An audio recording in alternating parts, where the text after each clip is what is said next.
What's up, guys? Welcome back to Bible Fun with the Duns. Today we're starting off the book of 2 Samuel, which is one of my favorites. And so, just as a quick recap, so Saul and his son Jonathan are dead, and they're pretty important people because Saul tries to kill David a whole bunch, and that's kind of like his whole point. And Jonathan and David are actually best friends, so it's pretty awkward. But so this Amalekite guy, he's one of the opposing countries against Israel. So he comes and he goes to David and he says, he brings him the news that Jonathan and Saul are dead. And so David and the people with him, it says they're so mad that they rip their clothes off, and then they kill this guy. And then David, even though he and Saul were enemies, David still mourns for him for. So that's when they rip their clothes. That's what that means. That's one of their signs of mourning. It was just a weird way.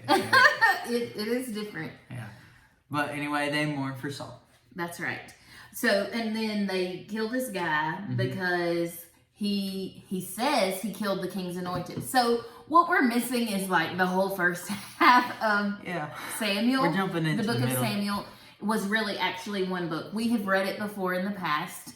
If you have not, maybe skim it. At the very least, what I would do is go to the Bible Project. We posted the video for 2 Samuel, but maybe even before I started this, I went and watched the Bible Project video for 1 Samuel. Just to refresh myself. It's been a while. I don't remember when we read this. It's been months. Yeah. Or if you want, you can go back and look at our other videos for the series. Yeah, he's trying to cheat and be like, we already filmed a video on this.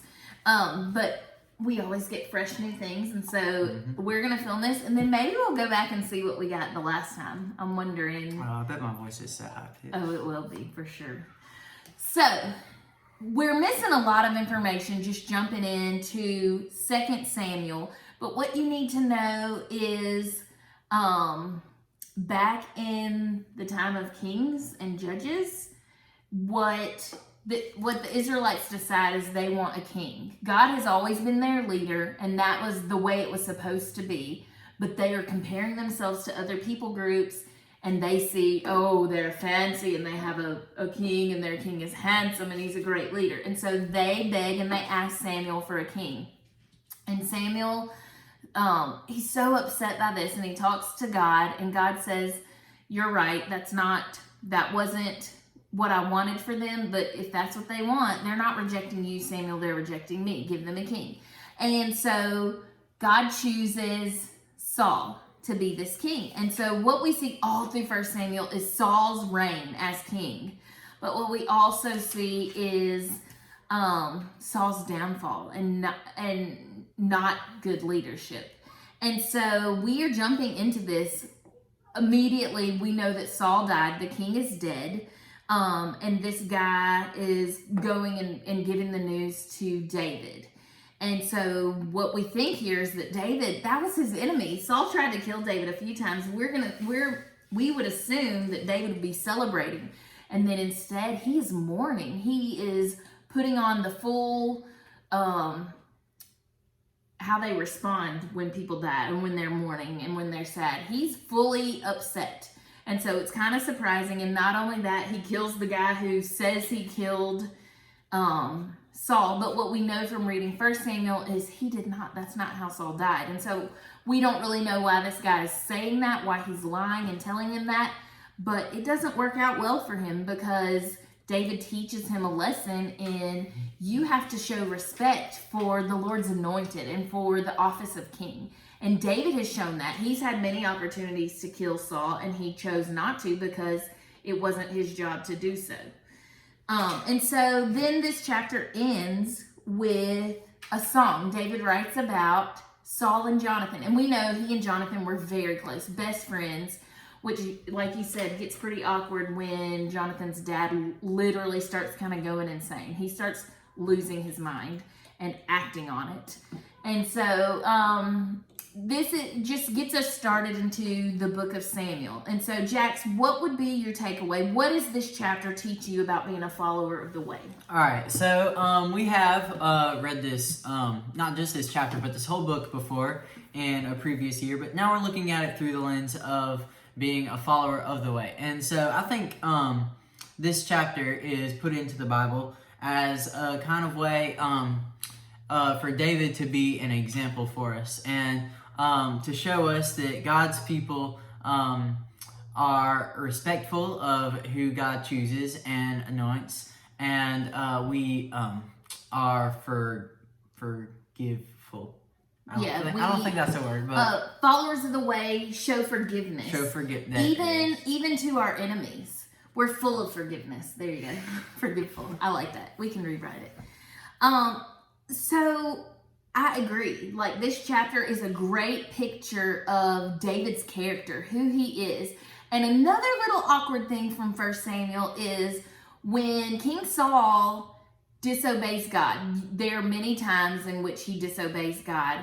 God said, okay, well, you're now disqualified as the king, as the leader. And so while Saul was still king, God gets Samuel to go and anoint David as the next king. And so here's David walking around as the new king while there's still a king, which does create tension. And then David lives a life of wisdom and the favor of God because he obeys God. And so that was part of why Saul tried to kill David a few times. But what we see, even though David had that relationship with Saul, David still mourns his death. David still respects who he was. David still shows honor to him and to his life because God called him. And here David is in that same spot. And I'm sure he kind of is hoping the people that will come after him will show him that same honor and respect as God's anointed. So Jax's takeaway is followers of the way show forgiveness. That is such a good takeaway and a very difficult one to live out. What I have found in forgiveness is that it is a process. It's not like a checklist, something you can check off your list. Done, I forgive them. But it's a process of continually forgiving the person as, I need to sneeze. Excuse me. We're super professional here. As the feelings arise, you can forgive them for the act, but sometimes you also have to continue to forgive for the emotions that come from that or the consequences that happen because of that. Excuse me. Spring is sprung. My takeaway comes from the life of Saul. And as I was reading and preparing to start this new book, I was reading about Saul's life, and I was just reminded. I read, Saul is the tragic story of a man who had many natural abilities and many God-given opportunities, yet his life was a wasted life. He never achieved his full potential. A life of failure because he failed to submit himself totally to God. Samuel even tells Saul, you have rejected the Lord from ruling over you. So he lived his life and he chose not to obey God. God chose him as his leader. He looked the part. He was tall and handsome. And so the first king of the Israelites, it was exactly what they were thinking. And now here comes David, who's little and doesn't look the way they would think, but he's going to bring it. Just don't worry. But what we see from Saul is what could have been and the sadness of what wasn't because he chose to disobey Christ. He chose to disobey God's leadership. He was chosen and anointed as the first king. This is huge. The first king of God's people. And he disobeyed and he lost that opportunity.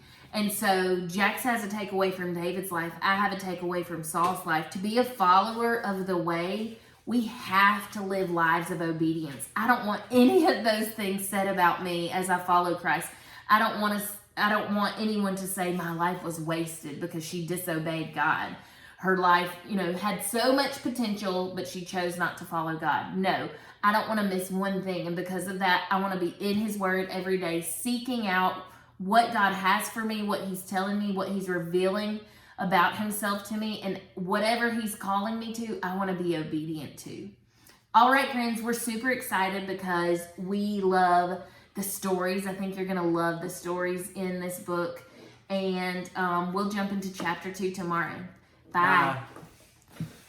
I